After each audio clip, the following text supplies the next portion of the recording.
haadhatti dubbatu maali saayilansii cal'iinsa kana ani cabsuudhaafiin kitaaba kana kaayyeffadhee haa mari'atamu. Dubartii manaa baasanii caakkaa keessa adda isii mana addaarra qubatti. Manni ijaaramu sun naannoo tokko tokkotti lafa akka hin xuqne lafarraa ol kaafameetiin ni ijaarama. Lafa san balleessitee jedhanii laafiinsa hawaasa islaamaa keessatti uume tokko keessa dubartiin gaheessi wallaaluudha. Gaafa ciisee fa'aa shahaadaa qabadhutti jira. Hin boohan na duuka jechaadha. Anyways galata isaanii hagana jedhee ibsuu hin danda'u.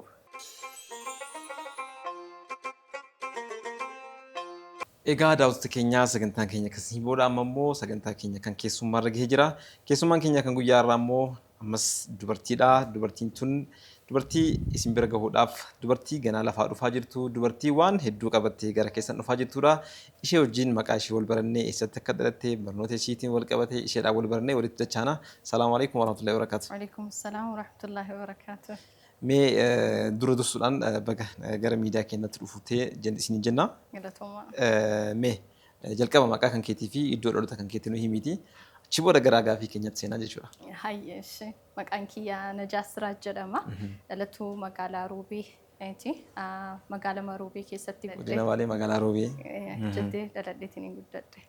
Egaa Najaas Siraaj baga nagahaan gara stuudiyoo keenyaa dhuftee waamicha keenya kabajjeessitu nu argamu keetiif hedduu galatoomii baga nagahaan dhufte siin jedha ammallee irra deebiidhaani. Najaat mee amma maalirra jirtii gaheen hojii isii maalidha maalirratti argamti? Ani amman tanatti barsiisuu dhugaati. Barnooti sadarkaan barnoota kiyyarraa yoo ka'e wayyan si'a. Barnoota kan itti jalqabe magaalaa Roobeetti elementaries akkasumas sekondarii kan qophaa'inas achumatti hin baradhe. Sadarkaan ani irra jiru mana barumsaa elementarii yookaan ammoo haayiskuulii yeroo barachuu jirutti cinatti mana barumsaa lugaa barachuutti ture. Mana barumsaa lugaa waggaa 4 akkas barachuu ture. Achirraa barsiistuu afaan Ingiliffaa yookaan ammoo advaansiidhaan sartifaayid taaneetiin karaa hojii afaan lugaa barsiisutti obboleessa kiyya wajjin mana barumsaa lugaa faamilii jedhu hundeessine achi keessa barsiisuu jira. Barumsi nu barsiisnus lugaa Arabiffaa fi lugaa Ingiliffaati jechaadha. Kanarra jira ammaantaa. Mee Najaat kitaaba barreessuu kan qelee dhageenya jirra. Akkasumas immoo barsiistuu lugaati. Lugaa afaan Arabaa fi lugaa afaan Ingilizii ni barsiistanii. Kanarra darbee immoo kitaaballee barreessitee jirta. Kitaaba barreessuu kanaaf immoo si kakaase maalidha? Awwaalirratti kitaaba barreessuu yaada hin qabu ture. Ka'umsi yaada kana dura jamaatu jira. Masjida irratti sochii garaagaraa taasisutti ture. Jamaa keenya keessaa wanta kuree jedhamu ministeera jedhameetiin akkuma mootummaa keessatti ministeera barnootaa ministeera hojii raawwachiiftuu jedhamu kana achi keessatti akkasitti hojii raawwachuu ture. Ani ministeera daawwaa ture. Kuree daawwaa jechaadha. Mootummaallee ni qabdi. Akkasuma gorsituudhaallee ijoollee amiira shamaraatiif gorsituudha cinatti.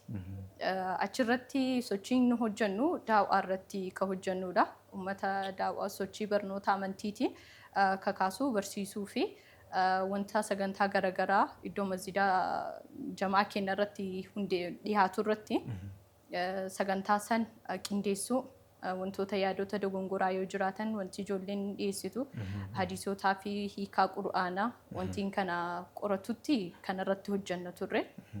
Isa keessaa karoorri tokko leenjii dhiyeessuudha. Leenjii kana kan filadhe waa'ee kitaaba kiyyaan kan wal qabatu dhimma san irratti kan qopheessee ture ahkaama shari'aa irratti. Isa sanii bifa handaawutiinis ni qopheessina. Achuma immoo ni barsiisna. Leenjii gooneetiin akkasii barsiisuu turre yeroo booda leenjii ijoollee jamaa kennaa kennanii akkasuma naannawa nama san argamuuf leenjicha waa'ee kanarratti dhimma isaa barumsa jechaadha. Kennutti turre sanirraa akka hafe handaawuticha immoo mana kooppii kennee achirraa namni baafatee akka fayyadamu gochuu turre. Nama ijoollee shamara hedduu magaalaa keessa faca'ee ture. Ijoolleen shamarranii yaada dhiyeessan kitaaba nuu ta'uu qaba wanni kun yaadichi bal'atuu qaba hanqina jira akka jedhudha. Homaa dhiibbaallee xiqqoo natti godhee jira akka barbaachisummaa isaa garuu kaka'umsa gahaan turre kitaaba barreessuudhaaf itti yaadnee ture. Kaka'umsa naa godhe nama dhiiraati. Handaawutii kana bitachuu achi dhufe. Na ajaa'ibee maal goota dhimma keetii miti jechuun itti ture.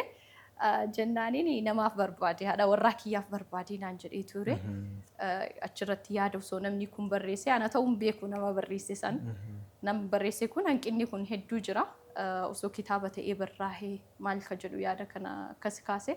Achirraa dhugatti hir'inni akka jiru hubadhee akkasuma barnoota namni irraa baratuu danda'a waan jedhu sababa sanii kaka'umsa kanaa ta'ee jecha. Maashaallah baay'ee gaariidha. Mee ilaalchii fi wanti ilaalchaa fi bakkeen hawaasni dubartootaaf qabu beekamaadha. Dur maal fakkaata amma maal fakkaata waan kana akkamitti dhiibdeetiin as gahuu dandeetti ati? Ilaalchi jiru maal ta'e maal jedhamasi intalli ka hodaati moo ka nyaaphaati ilmi ka ardaati jedhan. Kana jechaan abbaa ka dhaalus maqaa abbaas ka ol fuudhu eenyudha ilma dhiiraati jedhu.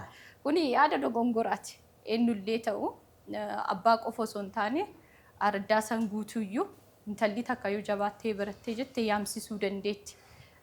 Ammallee arabiffaan maal jedhanii intalli takka yoo barattee sartifikeetii isiisan fuuteetiniin maxbaqatti mana alwaadatti fannisti malee homaa bakka isii hin gahu ka jedhudha. Yaadota dogongoraa hedduutu jira. Barattee eessa geetti? Barattee homaan fiddu deebiteetiin nama bultii ijaaratu maatii horatu hojiin isii kanumaa ka jedhu jechaadha. Garuu guddisa ilmaaniyyuu hojii guddaadha akka salphaatti fudhatan. Inni mataan isaatu barumsaa leenjii barbaachisa. Hubannaa gahaa walii qooduu barbaachisa. Kanaafuu gahee isiisan gaafa akkasitti xiqqeessan san barumsi isiillee akkasumatti hin barbaachisu jedhanii amananii dhiibbaa hedduutu jira. Fakkeenyaaf dur yoo argite parsantiin namoonni baratanii sadarkaa cimaarra gahanii ka shamarranii hedduu xiqqaadha. Muraasa baay'ee barattee waan wahiirra hin geettu ka jedhamudha jechaadha. Waa jijjiiruu hin dandeettu ka jedhamutu jira. So dogongora guddaa jira ammatti garuu yoo argine fooyya'insa baay'eetu jira. Barataan mana barumsaa keessatti sadarkaa wal dorgommii irra dhiiraan barumsaa irratti fakkeenyaaf qabxii barumsaa irratti wal dorgommii cimaa naannoo tokko tokkotti yeroo shamarri caalanii argamantu jira. Kuni dhiibbaan isaa kaka'ee I think hawaasni yookaan ammoo maatiin yaada isaanii shamarraniif qaban gaafa jijjiiraman shamarran cimtee akkanatti baate jedheetiin yaada. Gaafa garuu maatii keessatti ilaalchi akkanaa jiraatu mana keessatti dhiibbaan irratti godhamu hojiidhaan ta'ee mana keessatti waa qarqaaruudhaan gaafa isiin qo'attu yeroo kennuu fi dhabuudhaan dhiibbaa irratti taasisuu ni danda'ani. Garuu gaafa karaa poozitiivaatti jijjiirame yeroo qonnaa isii yeroo kennanii fi mana keessa maatii qarqaartee wanti isiin hojjettu irratti yookaan immoo karoora isii irratti gaafa cimsan jechaadha. Bakka guddaa gahuu dandeetti shamarran kamiyyuu jedhee yaada. Amma gama kiyyaan yoo fudhadhee ani dhugatti dubbachuudhaaf abbaa fi haati kiyyas kara barnootaan hedduu na qarqaaranii. Sa'aatii itti qooddu maali kanneen irratti illee firiidha namni nan jeequ obboleettiin maaliin kun yoo na yaaman hin lolan barumsa irratti fookasii qaba ture. Akkasi yoo warri maatiidha effektii ka qabu hawaasa alaarrallee mana keessatti ka jedhudha. Mammaa ka Oromoo tokko jira. Biddeena nama qubsu eelama gubbatti beekanii kan jedhudha. Maashaallah. Maal jechuu barbaada beektaa naafil haasaa isii keessaa mammaa keessin fayyadamtu dubartiin tan nyaaphaatii dhiirri immoo kan ardaatii yaada kana numaa faallesteetiin kan kaaseettu isiini. Kanumarraa ka'uudhaan kitaabni isii kuni waan addaa of keessatti qaba jedheetiin yaadan. Sirrii. Kanaaf mee kitaaba isii kana keessa maal faatu akka hammatamee jiru yaadota adda addaa maybe kitaaba hedduutu jira. Ati immoo kitaaba kana gaafa barreessitu hamma danda'ameen kitaaba kan kee yuunii godhuudhaaf yaaltan wanta namni kamuu godhuudha. Kitaaba kan kee keessatti mee wanti yaaduun akkamiitu jira wanti adda ta'e maaltu jira keessattuu immoo aadaan yookaan hawaasni naannoo keenyaa aadaatti hin jiraatu qaba. Wanta baratame tokko jechuudha.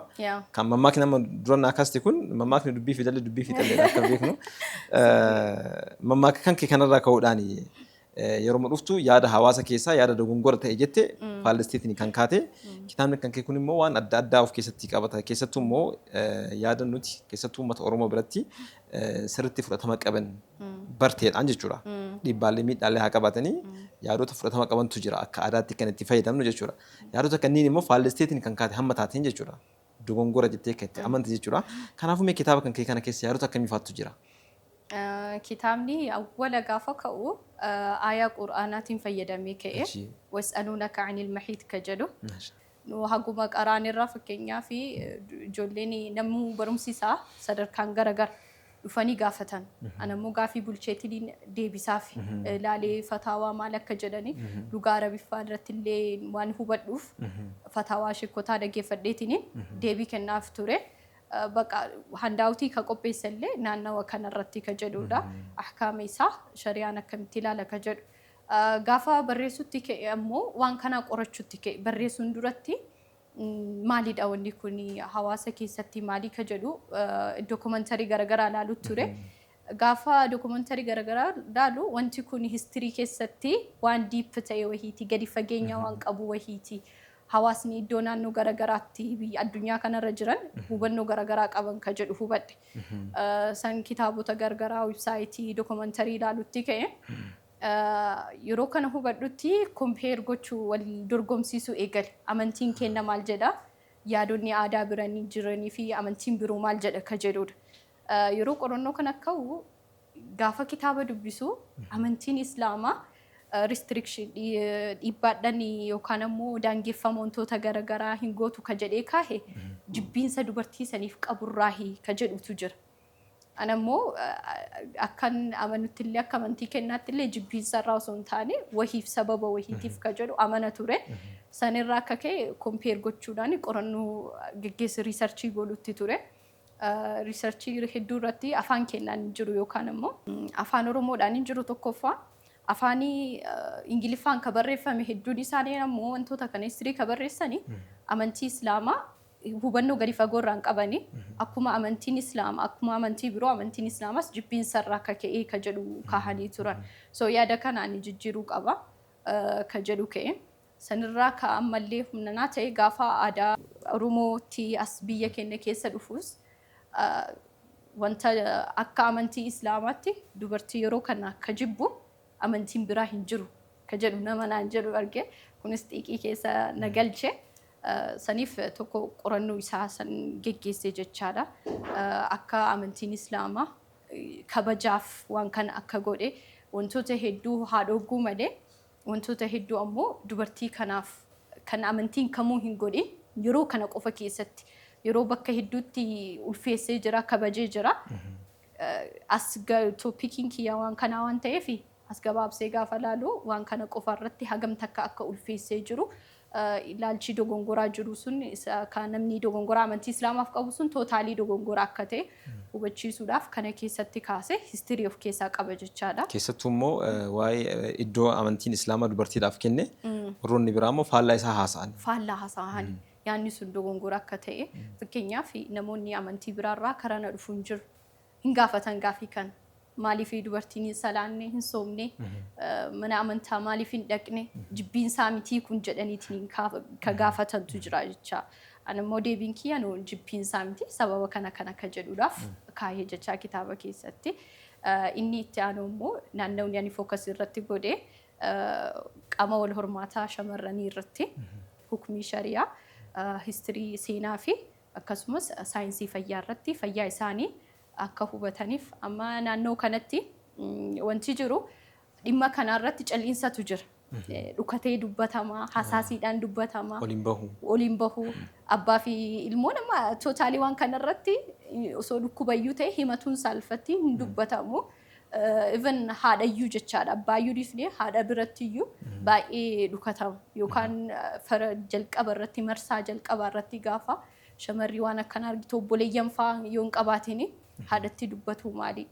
Saayilensii cal'iinsa kana ani cabsuudhaaf kitaaba kana kaayyeeffadhee haa mari'atamu irratti haa dubbatamu dhimma fayyaatii nu ilaallata waan jedhu wayii of keessaa qaba jecha kana. Maashaallah hedduu gaariidha. Najaati ilaalcha hawaasa keessa jiru dubartiin barattee eessa geettu jedhu san cabsitee barachuu bira tartee barsiisuu irratti argamti. Barsiisuu bira tartee ammoo kitaaba barreessitee hawaasa biraan gahuutti jirti. Mee Najaati kitaabni kee mata dureen isaa nu ilaallata jedha. Mata duree kana maalirraa moggaasuu dandeetti? Mata duree kana kan moggaasuu danda'eefi jalqaba irratti mata duree hedduu soqee na dhibe. Maal akka itti moggaasu jalqaba aayaa quraanaa ta'e yaadichi ammoo bal'atee dhufe. saayinsii of keessaa qaba, histirii of keessaa qaba. Waan heedii qofa osoo hin taane dhimmoota biraas fayyiinsa naannoo saniin wal qabatan waan qabuuf wanni waliin deemu mata dureen waan kitaaba keessa jiru diippilee guutuutti hin ibsu ka jedhuudhaaf ويسألونك عن المهيد cinaa kaahee jechaadha. Nu ilaallataan shamara qofaaf immoo dhiirotas dabalata. Gaafii hangafa cuftuun ajala gaafii. Akkamiin fudhatte meeti? Gaafa wanta wayii nu ilaallata gaafa jettu. Nu ilaallata yoo jennu hunduma keenya ilaallata jedhee yaada. Kitaabni maqichi namoota hedduu mariisisee ture warra beektoota Islaamaas hedduu warra kitaaba kanaan muuxannoo qabanii kan akka Ustaaz Sufiyaan fa'aa mariisisutti ture. Inni ulfaate maqaan jabaate namni wayii dhimma keenya jedhiin naan jedhe. Dhimma keenya jedhiitti moggaasinaan jedhe. Ammas garasuma gara nu ilaalataa deemu jira. Yeroo yaadu amma afaan kara keenyaatti dhimma keenya gaafa jedhu wanta wayii dhimma keetii gaafa jedhan fa'aa wanti laafiinsa qaba humna hin qabu jechichi dhimma keenya gaafa jennu laafiinsa qaba. Eegas akkanuma godhee kara humna akka qabutti jecha jijjiiru jedhee nu ilaallata ka jedhu moggaase.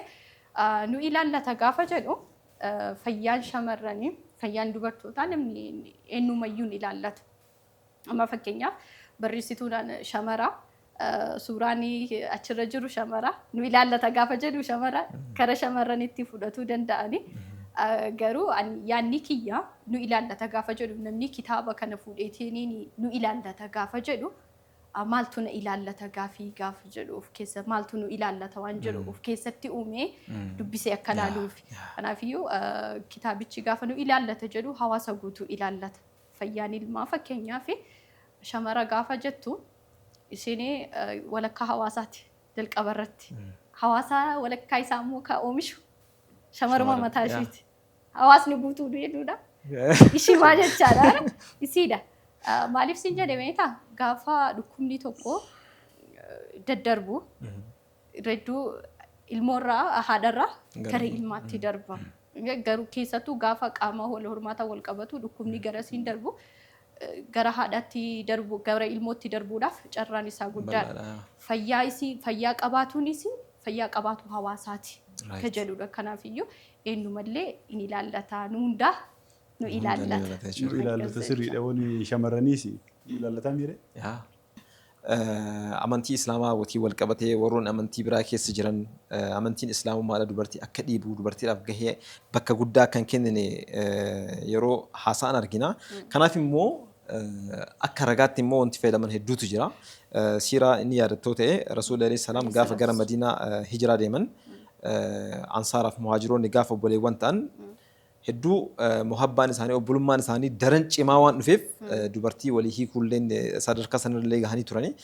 Yeroo kana immoo kan akka sababaatti kaasan amantii Islaamaa dubartiidhaaf bakka hin qabu dubartii akka meeshaati an waan si jaaladhuuf an intala gana qaba dubartii gana qaba dubartii gana irratti barbaadde filiitii fudhadhu jedhaatiin akka meeshaattiin yeroo namaa kennan argina jedhaniitiin warroonni amantii biraa seenaa Islaamaa hamma ta'een beekan akka sababaatti kadheessanii dubartii sadii qaba yookaan lama qaba ka qabu keessatti akka kan barbaadde filiitii fudhadhu jedhaniitiin saafticha obboleessaatii kanaaf hima mee yeroo kana godhu dubartiin akka dhuguma akka amantii warroonni amantii biraa jedhan dubartiin akka meeshaatti ilaaleetti amantiin Islaamummaadha kan kana godhu. Akkamitti hubatte seena kana? Jecha biraatu jiraalle amma Rasuulli alayhi salaatu wassalaam addunyaa mataa wa khayru mataa'ihaa almar'atu saaliha jedhan. Addunyaan tuni meeshaadha jedhan. Irra caalaa namuu meeshaanii dubartii gaariidha jedhanii beektaa. Maaliif kana jedhanii wanti namni akkaan itti qanani'ullee jireenya illee kaballeessu dubartiidha. Gahee guddaa qabdi. Jireenya tolchuudhaaf illee abbaa warraatiif yookaan hawaasaaf akkasumas jireenya kana tolchuudhaaf yookaan balleessuudhaaf dubartiitu gahee qaba jechaadha. Gaafa namni tokko haadha warraa gaarii qabaate namuu hin beeka. Hagam takka tasgabbiin qananiin akka itti dhagahamu jechaadha. So hamma fedhellee namni sun qabeenya qabaatee meeshaa babbareeda qabaatee warqii ulfaataa qabaatee haati warraa mana keessatti itti dabdee taanaaniin jiruun guutuu nutti garagalaa jechaadha. Ilmaan akkatti guddisuu yaaddahaa walii galteen yoon jiraatiin wanti kunniinuu jireenya isaa jeequmsa keessa galchaa jecha. Kanaaf dubartiidha jedhanii dubartii keessaa kam jedhan dubartii gaarii jedhanii jechaadha. Gaafa kana namni dubartii gaarii gaafa waliif kennu jaalalarraa gaafa ta'e waan jaalattu buleessa keetii kennita. Firummaa amma fakkeenyaa fi gaafa Oromoonu haadha laalii intala fuudhii jedhan. Maaliif haati gaarii yoo taate intalli gaarii taati kan jedhudha jechaadha.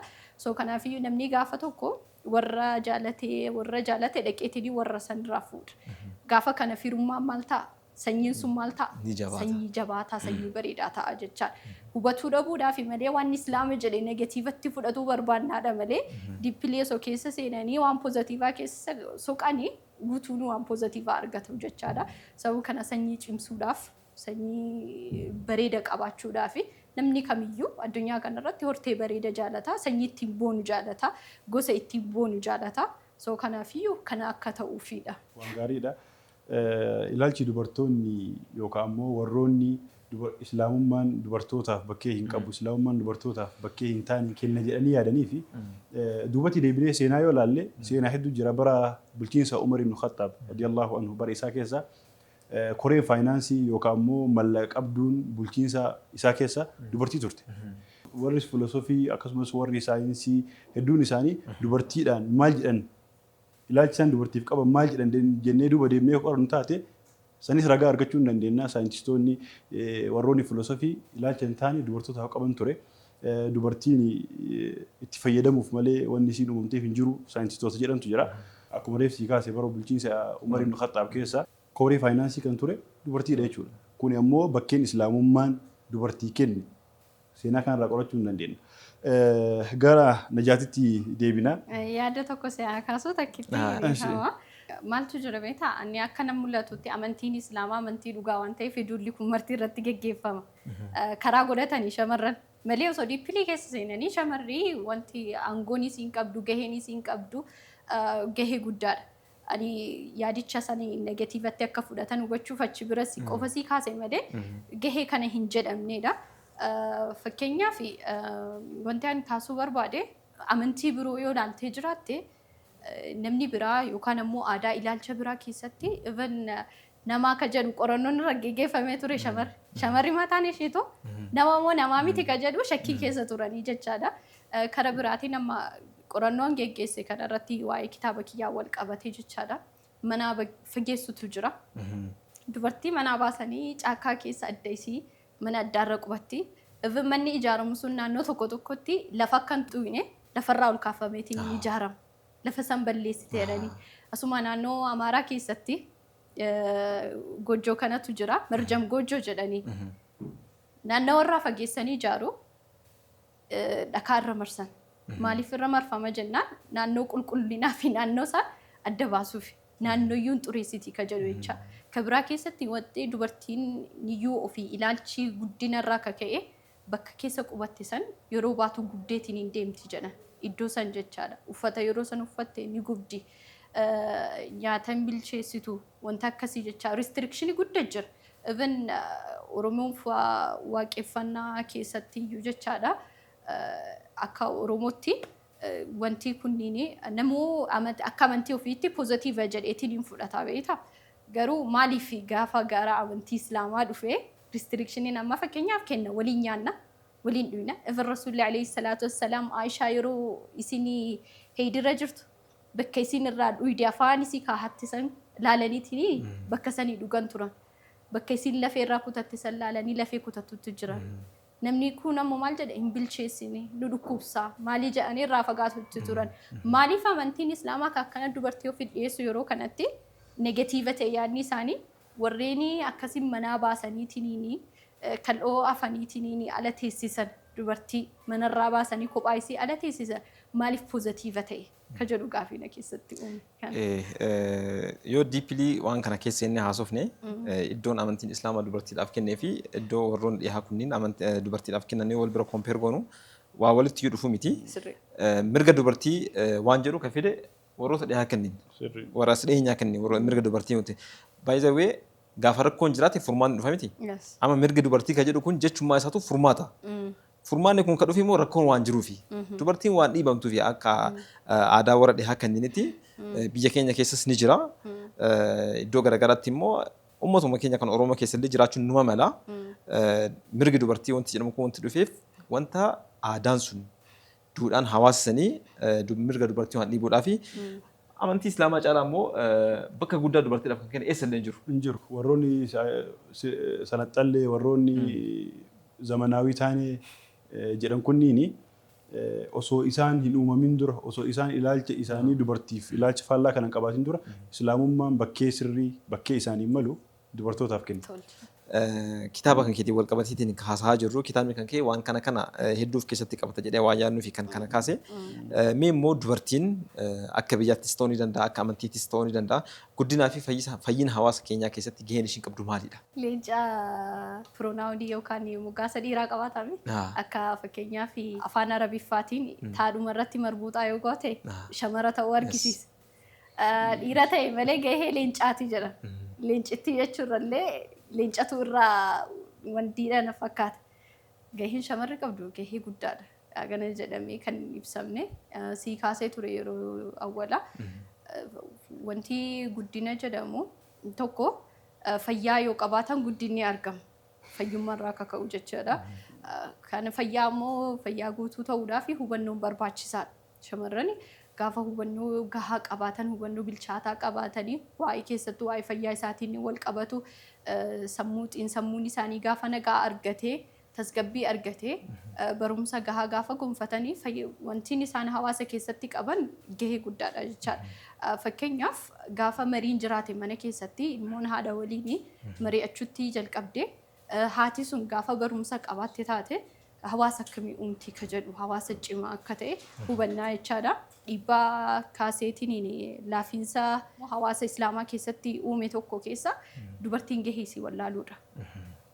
Akkuma reef kaanee ilaalcha dhihaa kanaa feministii jedhaniitiin wantoota kaasan kanaan yoo wal bira qabne ilaallee gaheen kee mana keessa ta'uu hin qabu ka jedhu ala keessa dhiiraa wal qixxoofteetiin hojjechuu qabda. Guddina ilmaanii si qofaa miti sheerii wanti hundayyuu ka jedhudha yaanni jaraa jechaadha. Ilaalchi kun ijoollee shamarran keenya keessa galeetiin gahee isaanii akka wallaalan taasisee jira. Yeroo durii mujaahidoota hooggantoota liidarshiippii irratti wantoota garaagaraa irratti wanti isaanii facaasaniitiin akka sadarkaa kanarra goosisan ka taasise haadhatu cimtuu ture. Haadhatu nama jabaa ture. Amma fakkeenyaaf haadholii yeroo kaaftu imaamota afranii ka guddise haadha yookaan immoo adaadota shamarrantu guddise jecha itti faajanii halkaniin baasanii kan masjidaa erguu waan isaan irratti barreeffatan lafee fa'aa soquufitti turanii. Even rasuula keenya alayhi salaam dubartoota guddise. Alayhi salaatu wassalaam dubartootatu guddise jechaadha. So kanaafuu maasin jechuu barbaade hooggansumaayyuu liidarshiippii irratti haa baatuu malee haa bahuu baattuu malee amma akka islaamaatti hooggansa irratti fakkeenyaaf liidarshiippii irratti duubaan hoogganti malee duratti mataa taatee hin hooggantu. Maaliif gaafa dhiibbaa duubaan gootu gaheen wanti suni guddateetiin mul'ata. Wanti marii godhanillee gaafa haadha wajjin ta'u. Walumaa gala guddisni gaafa tole guddisni mana keessaa gaafa tole intala taatee ilma taatee guddateetiin mul'ata jechaadha. Hawaasni gaafa kana maal ta'a manni yoo dagaagaa dhufe hawaasnis akkasuma dagaagaa dhufu. Amma fakkeenyaaf yaanni ati qabdu tokko namni tokko garee wahii gaafa ijaaru ilaalchuma tokkorraa ka'a firqaa nama garaagaraa gaafa uumamu nama tokkorraa ka'a. Namni kun yaanni isaa cimaa yoo ta'e koomitmentii kutannoo murannoo yoo qabaate ta'e namatti aanuu dabarsa. Deebi'ee maal ta'a hawaasa guddaa ta'a bal'ateetiin jechaadha. Even ka qara jirurrayyuu ciminni kun maal ta'a galaana ta'e sanirra ol garagaluu danda'a jechaadha. So wanti eessarraa dhufa jechuu barbaadeeti manarraa ka'a. Mana san keessa immoo dubartiin cimtuu yoo jiraatte dubartiin hubannoo gahaa qabaattu yoo jiraatte barumsaanii akkaadaamii ta'ee diiniidhaan gaafa cimtee jiraatte hawaasni fayyaa ta'a guddinas argata jechaadha. Gaariidha. Dubartiin jajjaboon amma seenaa isaanii kaafnu sunniin mana keessaa jabaatanii alattis gabbahanii hawaasa jabeessan. Dubartiin gabbaatu takkaa karaa poozitiiviitiin takkaa karaa negatiivaatiin. Hundi isaaniitiyyuu maalidha dhiibbaa mana keessattiin beektaa. Fakkeenyaaf amma namni tokko akhlaaqa islaamaa qabaateetiin karaa diiniiti amma fakkeenyaaf sooshaal miidiyaa keessaa tokko fasaadni guddaan yoo irra jiraate tiiktookidha beektaa martuu akka fe'e irratti ta'a maalii ka jedhu yoo gaafatte tokkoffaa guddisa irratti dhiibbaa jira hir'inatu jira ka jedhudha. Lammaffaa irratti immoo maaliif islaamummaan waliyyuu amri ka jedhu kaa'e jiru amma walii maqaa yoo ta'e malee abbaan ilma to'atu karaan itti to'atullee adabbiitumaa osoo hin taane awwaluma saniyyuu mucayyoo kana gara jaalalaatiin kabajaadhaan ulfinaan osoo guddise taate gurra abbaa sadiin eegan si gala. Namni akkasumatti ka gabbaheetiin daawwaa godhu maalii taasisu kunniin illee awwala mana keessatti abbaanii waan akkanaa barsiisee jechaadha. Guddisa irratti namni boyfriend girlfriend ka jedhan kanniin wanni inni uummatuu fi keessattuu shamarranii dura jaalala mana keessaa waan dhabaniif jechoota amma durbii waan dhageettu amantii jedhanii wanti kun wanni inni ka'eef abbaanii ofitti hin qabne jaalalatti hin argisiis. So maal gooti nama waan kanniin itti himu kana feeti. So kanaafiyyuu maal gooti abbaa dhifteetiin nama sana amanti gurra abbaatiif illee bakka hin qabdu jechaa kabaja abbaatii fi maal abbaaf jedhan ka jedhu deeply love is blind jedhanii warri faranjii namni waan kana keessa seenee jennaan akkuma wantiiti blind masanii jechaadha akkuma nama ija hin qabneeti. So kanaafiyyuu awwala hariiroon abbaa fi ilmaanii cimuu qaba. Abbaan ilmoo isaatiin si jaaladha ati ilmoo tiyyaa namni akka keetii hin jiru jedheetiin hin gaafatti argisiise ni eeggatti. Gama dhuunfaatti yoo si dhufe dhiibbaa kakaasee amma namni dhugaa hagam dhugaadha ka jedhuudhaaf gaafaan abbaan kiyya akkasitti natti of dhiyeessu yeroo hundayyuu wanni of duubatti yaadadhu ani abbaan kiyya nama akkamiiti ka jedhu maal naaf godhe anammoo deebi'eetiin maqaa isaanii gurra isaanii gadi deebisuu hin qabu gadi buusuu hin qabu sadarkaa isaanii ka jedhu dhufaa jechaadha. So jalqaba deemaniitiin komatu osoo hin taane duuba isaa hundee isaa ilaaluudha. Kun ammoo gorsa warra amma darbee fi miti hawaasni ka dhufaa jiru dhaloonni haaraan dhufaa jiru waan kana argachuu qaban maatiirraa ka jedhuudhaaf. Thank you. Yaada bareedaa nu kaastee keessattuu immoo dubartoonnis ta'uu ni danda'a warreen dhiiraas ta'uu ni danda'a. Rakkoon gara hedduu dubartiidhaan waan haa dhufu malee rakkoon guddaan jiru maatii irraa akka ta'edha kan nu kaaste. Maatiin guddisa ilmaanii keessatti haadhas ta'uu ni danda'a abbaas ta'uu ni danda'a guddisa ilmaanii keessatti gahee isaanii sirnaan yoo hin bahatin dubartoonni sunniin yookaan immoo warroonni dhiiraa sunniin outputiin isaanii hawaasaa fi waan ta'eef wanta amma yeroo ammaa kana argaa jirru kan argina. Amma yeroo ammaa kana baay'inaan waan argaa jirru kanatu mul'ata jechuudha. Rakkoon amma argaa jirru kuni wanti inni bade asiin dura waan ta'eef jechuudha. Ammas itti fuufii taanaan daran kana caala badaa deema. Gara kitaaba keetiitti immoo yoo deebinu kitaaba kan kee keessatti seensa irratti maatii kan kee hedduu galateeffatteeti kan eegaltu oolmaa guddaa akkasii oolanii himteeti kan eegaltu. Duratti haala kan kee keessatti maal kaaftee gaafa maatiin isii yookaan immoo maatiin isaa guddina ishii keessatti gahee itti gaafatamummaa isaa sirnaan hin bahin ta'e abbaa yookaan haadha dhagahuu dhiisteetiin qaama biraa dhagahuudhaaf deemti. Waan immoo kitaaba kan kee keessatti argine kun immoo waan faallaa kanaati. Mee oolmaan maatiin kan keessii oolee maalidha? Kan kitaaba irratti sanuu seensa irratti ibsitee deemteef kun sababni isaa maalidha? Maal usee oolan isaa? Haadhaaf abbaan kiyya maatiin guutuuni. Tulfaata hagana jedhee ibsuu hin danda'u. Ani chaalenjii baay'ee jireenya kiyya keessa na qunnamee jira. Dullee jechuu baatu tokko tokkoon jiran yeroo jaalala maatiitti arge hedduminaan jechaadha. Durallee ka'umsa kiyyarraa maatiin kiyya na tumanii na guddisne jaalalaan na guddisan. Kabajaadhaan sossobbiidhaan na guddisanii na qochiisanii sadarkaa bareeda barumsii qabxiin mana barumsaas kan diiniis lachuu na barsiisaniitiin na guddisanii mana keessa akka socho'u haati kiyya ofii sochooti fa'a takka qarqara malee natti hin dhiisan deematii qo'adhu mana barumsaa yoo ta'e akkasitti na ergu mana barumsaa kutaa 8 akkas yeroo baradhutti xiqqoo na dhukkubutti ture. Wanni kun ammoo subhaanallah gaafa rabbii waliin jirtu alaaqaan kee hariiroon kee rabbii wajjin yoo guddate wanni martuu laafutti dhufa lan yaghliba usrun yusrayni jedhanii jajjabinni rakkoon dhiphinni tokkichi bal'ina lama wanni hin godhu irra hin aanu jedhama. Kun ammoo fakkeenyaaf gaafa sanitti maaltu ture yeroo sadii manaa argutti ture. Wanta hiikaa isaatti itti fudhadhe. Manaamni kunis ulfa ture. Namni ulfi maaliidha? Cinqaadha beektaa haadhaaf rakkoodha. Gaafa baate hoo gaafa deessee jettu maaliidha? Irraa offoltiidha. Yes, offoltiidha. Marsaa sadii ture dhukkubni kun kanatti deebi'e jechaadha. Marsaa sadiin kana keessattuu jaalalli maatii akkam akka ta'e hawaasa jiru keessaa eenyu akkasii dhimmamu hubatta. Jaalalli dhugaa eessa akka jiru hubatta beektaa? Maatii gaafa jedhu hedduutu akka gaafa ciisee fa'aa shahaadaa qabadhutti jira. Hin boohan na duuka jechaadha. Anyways galata isaanii hagana jedhee ibsuu hin danda'u. Gurra isaaniillee lafa hin buusne of eeggatutti ture. Inshaallah kana caalallee bakka guddaa gahee isaan miti hawaasa kiyya guutuu akka boonsoo abdii qaba. Galatoomaa jechuun barbaadan danda'u. Gaafa kitaaba keessa barreessus imaantu na qabe. Alafa abbaa kiyya hedduus hin jaaladha. Ulfaadha. Wanni isin taatan anuma biratti hafu hedduudha. Dubbachuu hin danda'u dhiifa. Abshir. Maashaallah waan hedduu nama gammachiisu ilmooni haadhaaf abbaa ofii akkanatti galateeffattuun irraa gammaddee miira kanaanii galateeffatuuni waan hedduu nama boonsuudha. Haadhaaf abbaan maatiin ilmoo isaanii ofitti dhiheessuun waliin taphatanii itti dhihaatanii guddisuuni nama akka najaat kanaa fi kan isii caalu argamuu danda'a jedhee yaada. Kanarraa fakkeenya fudhachuu hin dandeenya.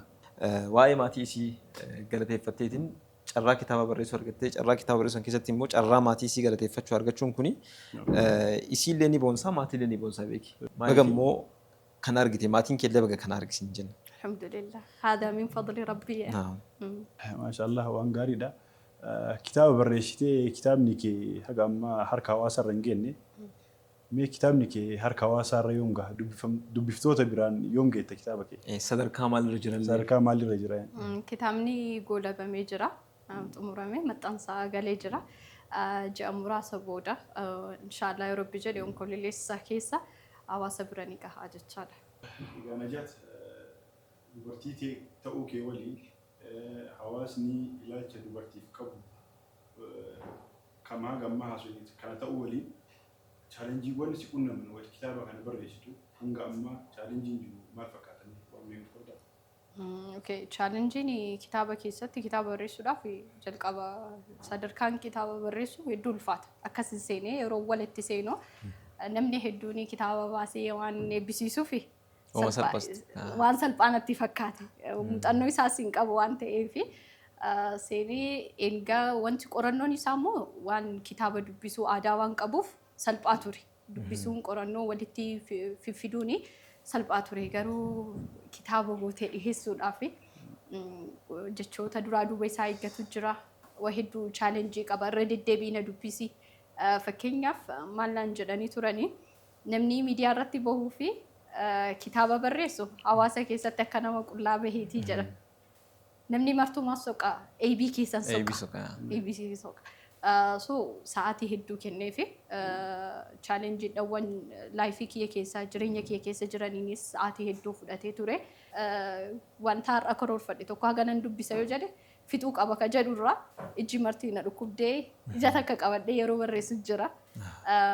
Chaalenjiin kana ka biraa immoo kitaaba yaada kana haadhisu kitaaba ka jedhudha. Namni maallaqaaf barreessaa waan jedhutu jira. Chaalenjiin inni guddaan yaadaa kana ta'e maqaan kun natti moggaafamurraa na hafu wayyaa ka jedhu kitaabni kuni. Sanirrattis ammas kanan dura osoo kitaaba hin barreessini Aishaa radiyallahu anhaa wanti hedduun kiyya manaa beektaa risaalaa wahiitu jira. Na keessa waan jedhu wahiitii ganaa nama biraa waan gahu wahiitu jira ka jedhu. Aishaa argee normaalii wanti se'e baqa waan caadii wahii jechaadha. Maaliif ta'e illee ka jedhu ofiin gaafanne ture. Deebi'ee manamni kun ture waggaa lama akkas ture. Kitaaba barreessuu eegalee jira. Waggaa lama akkas ture deebi'ee manamni kun manaaba biraatiin naaf hiikame. Hiikaa isaa jechaadha. Sabbooda namni manaaba hiikee sun ammoo deebi'ee baqa manaaba kana hiikaa itti gaafatuu qaba jedhee nama manaaba hiiku soquun jalqabe magaalaa keessa. Gaafa soquu maktaba kitaaba irraa bitadhu tokko jira. Kitaaba afaan Arabiffaatiin barreeffaman gurguranii dhaqee achi gaafadhe. Nama argitetti hin himinii naan jedhan tokkoffaa. Lammaffaa immoo nama suuqinaan jedhane nama itti amantu nama aalima ta'e suuqinaan jedhani. Jennaaniin nama akkanaa jedhee gaafadhe hin beektanii nama akkanaa argee jedhee aan dubbannaan nama argitetti hin himin naan jedhan. Bar isaanuu manaaba hiikanii nama manaaba hiikuu naan jedhan. Namnummaan manaaba kana argee manaaba keessatti manaaba naa hiikan kun matammaan isaaniitiyyuu real life manaaba hiikanii jechaadha.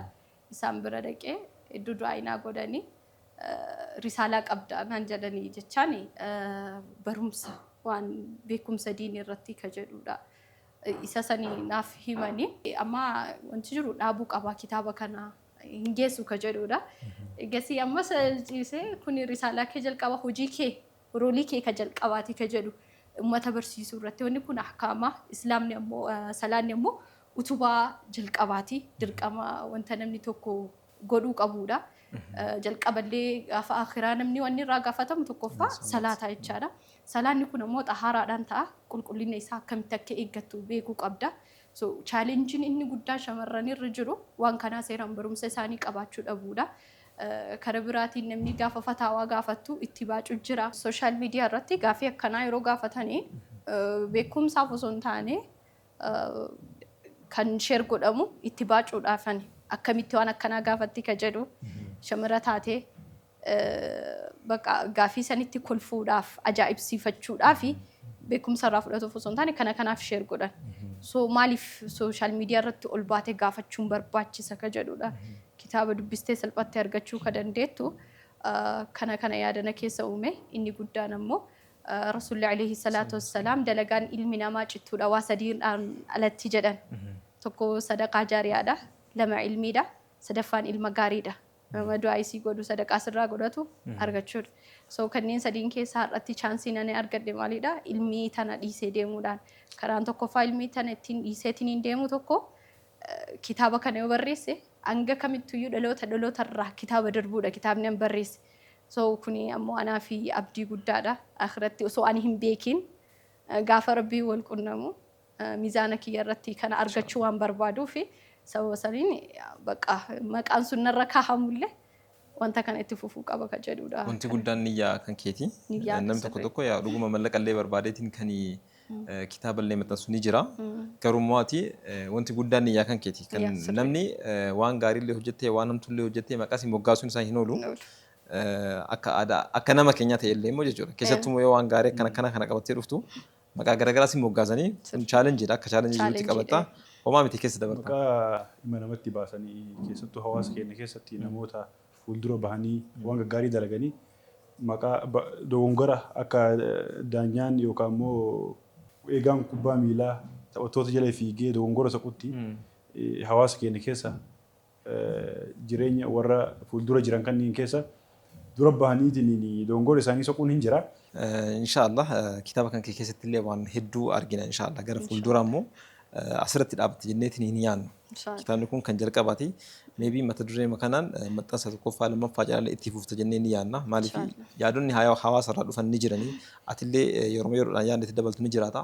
Maxxansa garaagaraatti illee ni argamta. Dabalataan immoo mata dureelee garaagaraatiin keessattuu immoo sadaqaa jaariyaa siitaati. Niyyaa kan keetonti guddaan. Mee immoo gaafii keenya xumurree jirra. Dhuma irratti immoo akka dubartii tokkootti dhaamsi dhaamtuu jiraati. Dubartootaafis hawaasa musliimaa guutuudhaafis dhaamsi dhaamtuu jiraati. Jalqaba irratti hawaasa musliimaa guutuurraa haa qabu. Ergaan guddaan yaani qabu tawhiida qabadhaa jedhaanii kalimaa laa ilaaha illallaa jettu haqa isaa kennaa fi guddina rabbii amma namni gaafa sagantaa garaagaraa irratti Allahu akbar jedhaa namni jedhu waan jedhuuf iyyuu hin beeku jedhamaaf ka jedhudha. Rabbiin waa hundarrayyuu guddaadha jecha argisiisa. Rakkoo keenyarraa, cinqaa keenyarraa, humna keenyarraa, dandeettii keenyarraa, beekumsa keenyarraa keenyutu guddaadha, ka rabbiitu guddaadha ka jedhudha. Gaafa namni tokko rabbiif bakka kennamuu qabu san guddina isaatiif kennamuu qabu rabbiin haqa beekumsa haqaatu gaafa beeke rabbi san gatu. Ana cinda dhanni abdii bi jedha rabbiin. Bakkuma ati yaaddesanii rabbis akkas jira achis jira ka jedhudha. So tokkoffaa irratti kalimaa laa ilaaha illallah jettu baradha shirkirraa nama qulqulluu ta'uu ta'aa jechuun wanni guddaan isaa ka'uun nama fuudhullee inni diigamsi amma amantii islaamaa taarika keessatti argite kalimaa laa ilaaha illallah jettu tanatu onni isaanii keessatti laafeetiin hin dhufe. Wanni biraa fakkeenyaa fi nafsiyyaa hawaa kenninii fi ajaja rabbiirra kenniiniif sadarkaa guddaa gaafa kennaa dhufanii impaayerri musliimaa kufuutti dhufee jechaadha. So gaafa impaayera akkasii dhaloota akkasii deebisuu gaafa barbaanne dhaloonni suni laa ilaaha illallah tana beekuu qaba ka jedhudha. Gaafa sani islaamummaadhaan jiraatutu dhufa. Wanti akkasaa kanaafiyyuu kana dhaama. Inni biraa kaanii dhaamuu barbaadu akka shamarraniitti ilfamoo baradhaa ka jedhudha. Amantiin islaamaa akkas gahee shamarranis kaasiin gahanii barumsaani. Keessattuu barumsa diinii bifa sirriidhaan yoo qabaatanii amantiin islaamaa akkam jedha maaliif akkana jedha ka jedhu yoo ka hubatan taate nama gaarii ta'u akhlaaqa gaarii qabaatu namni arge ittiin taphatu ittiin ashoofu humna cimaa qabdi yaada bilchaataa qabdi dubartii jajjabataati jechaadha gaafa barumsa qabaatte keessattuu akaadaamii qofallee osoo hin taane barumsa diiniillee gaafa qabaatte hawaasa cimaa oomishuu ni dandeetti ka jedhudha. Aishaa radiyallahu anhaa akka irraa kaasanitti osoo dubartii addunyaa kanaa beekumsa isii harka tokkotti qabanii harka tokko kaashaa qabanii kanneen nutti mazzana jiran kan Aishaatu mazzana jiran. So wanti nama dhorku hin jiru. Dhiirallee caalu wanti nama dhorku islaamummaa keessatti ati dhiira hin caaltonni jedhamu hin jiru jechaadha. Kanaafiyyuu wanni guddaan barumsaa baradhaa sammuu nama bilcheessaa akka jedhu shamarraniif dhaamuu barbaada. Egaa gaafii keenya xumurree jirra. Sagantaan siimboo keenya keessummaa kana fakkaata.